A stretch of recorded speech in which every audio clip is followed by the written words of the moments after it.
بسم اللہ الرحمن الرحیم۔ حضرت آدم علیہ السلام کی وفات کے بعد ان کی اولاد نے بت پرستی کب اور کیوں شروع کی؟ کیسے حضرت آدم کی اولاد اللہ کو چھوڑ کر بتوں کو پوجنے لگی؟ دنیا میں سب سے پہلا بت کس کا بنایا گیا تھا اور وہ کون لوگ تھے جنہوں نے دنیا میں بت پرستی کی ابتدا کی؟ ناظرین گرامی، حضرت آدم کی وفات کے تقریباً 1000 سال بعد نسل آدم کی تیسری پیڑھی نے بت پرستی کی بنیاد ڈالی۔ مشہور محدث اور تاریخ دان حضرت ابن جریر رحمت اللہ علیہ محمد بن قیس سے سند کے ساتھ روایت کرتے ہیں کہ حضرت آدم کی اولاد میں حضرت نوح سے پہلے کچھ بہت نیک لوگ تھے۔ ان کی پیروی کرنے والوں کی تعداد بہت زیادہ ہو چکی تھی۔ لوگ ان کو ایسے ہی مانتے تھے جیسے نبی کی باتیں، نعوذ باللہ۔ یہ تعداد میں 5 تھے جن کا نام ود، سوا، یاغوس، یوم اور نصر تھے۔ لوگ ان سے بے حد محبت کرتے تھے۔ جب ان 5 کا انتقال ہوا تو لوگ رنجیدہ رہنے لگے۔ شیطان نے لوگوں کے دلوں میں یہ بات ڈال دی کہ جن جگہوں پر یہ لوگ بیٹھا کرتے تھے کیوں نہ ان کی جگہ پر ان کی نشانیاں رکھ دی جائیں۔ شروع میں کچھ نشانیاں رکھی گئیں جو کہ ان کی استعمال شدہ اشیاء تھیں۔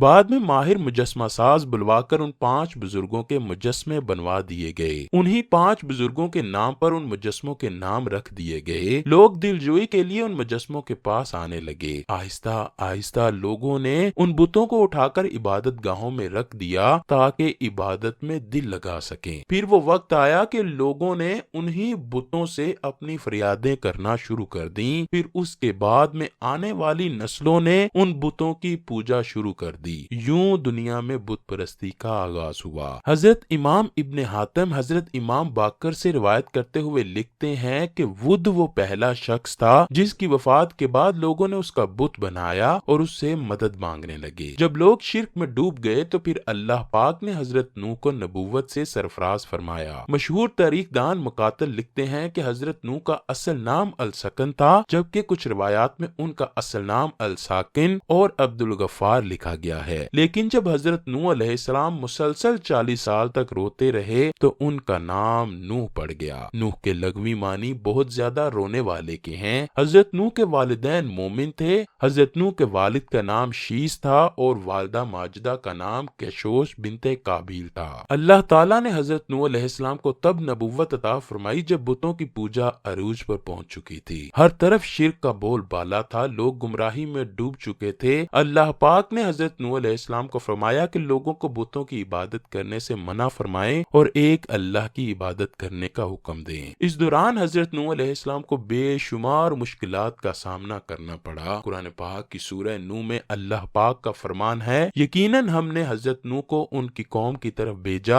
اپنی قوم کو ڈراؤ اور خبردار کرو اس سے پہلے کہ ان کے پاس دردناک عذاب آ جائے۔ حضرت نوح نے اپنی قوم سے فرمایا، اے میری قوم، میں تجھ کو صاف صاف ڈرانے والا ہوں کہ تم اللہ کی عبادت کرو، تم میرا کہنا مانو تو اللہ تمہارے گناہوں کو بخش دے گا، تم کو ایک وقت تک چھوڑ دے گا، بے شک اللہ کا وعدہ سچا ہوتا ہے۔ حضرت نوح علیہ السلام لوگوں کو فرمایا کرتے کہ کاش تم کو سمجھ ہوتی کہ تم کیا کر رہے ہو۔ حضرت نوح علیہ السلام تبلیغ کرنے میں بڑے سخت تھے۔ حضرت نوح علیہ السلام نے 950 سال تک اپنی قوم کے لوگوں کو تبلیغ کی دعوت دی۔ حضرت نوح فرمایا کرتے تھے کہ اللہ کی عبادت کرو، صرف وہی سب کو پالنے والا ہے، زندگی اور موت اسی کے ہاتھ میں ہے۔ 950 سال لوگوں کو اللہ کے حکم کی دعوت دینے کے باوجود بھی چند لوگوں کے علاوہ حضرت نوح علیہ السلام پر کوئی ایمان نہ لایا۔ حضرت نوح علیہ السلام نے اللہ سے دعا کی کہ اے اللہ پاک، میں نے دن رات اپنی قوم کو تیرا حکم دیا ہے، بلکہ یہ لوگ مجھے برا بھلا کہتے ہیں، یہ میری بات کو سچ ماننے سے انکاری ہیں، اس کے باوجود بھی ان لوگوں پر ہر طرح سے تبلیغ جاری رکھوں گا، شاید کہ یہ بتوں کی عبادت کو چھوڑ کر تیری عبادت کرنا شروع کر دیں۔ حضرت نوح علیہ السلام کی قوم کا بادشاہ کہا کرتا تھا کہ حضرت نوح کی باتوں کا پرواہ نہ کرو، وہ تو ویسے ہی لگے رہتے ہیں، ان کو اپنے حال پر چھوڑ دو اور تم اپنے بتوں کی عبادت میں لگے رہو۔ اپنے بادشاہ کی بات سن کر لوگوں نے بادشاہ کے حکم کی تعمیل کی اور حضرت نوح کی طرف سے بالکل کنارہ کر لیا تھا۔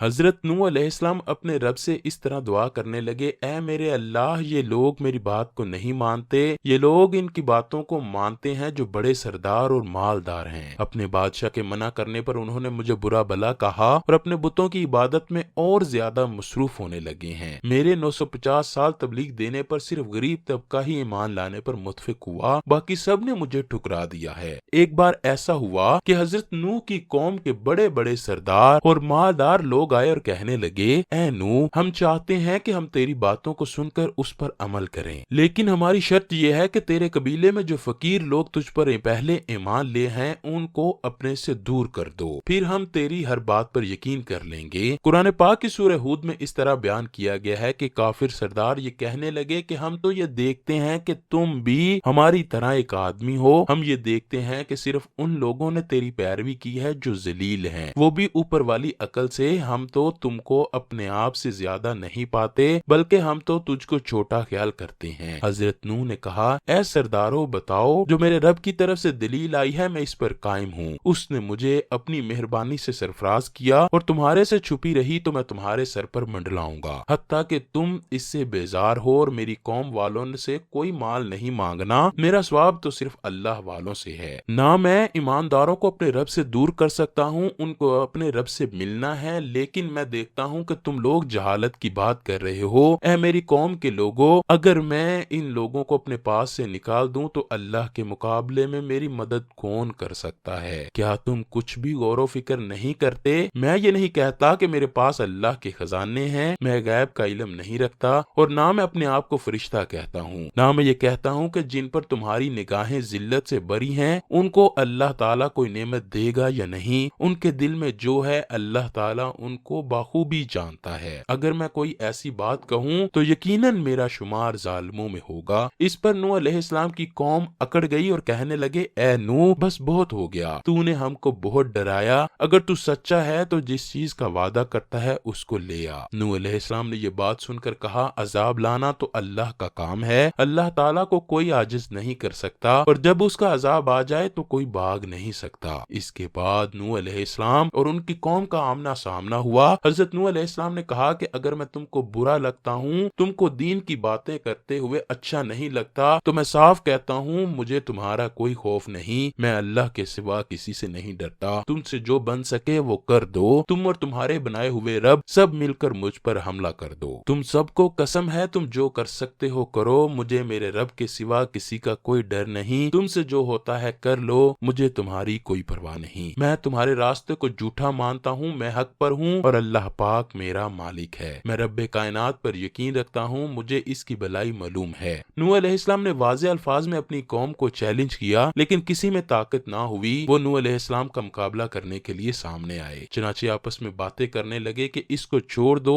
یہ نعوذ باللہ بے وقوف ہے۔ اس کے بعد کئی سال اسی طرح گزر گئے اور کوئی ایمان نہ لایا، پھر آخر ان لوگوں کو اللہ کے عذاب نے آ گھیرا اور سب کے سب مشرک طوفان نوح میں ہلاک ہو گئے، اور کشتی میں سوار حضرت نوح علیہ السلام اور ان کے ماننے والوں نے دنیا کی دوبارہ سے ابتدا کی، جس وجہ سے حضرت نوح علیہ السلام کو آدم ثانی بھی کہا جاتا ہے۔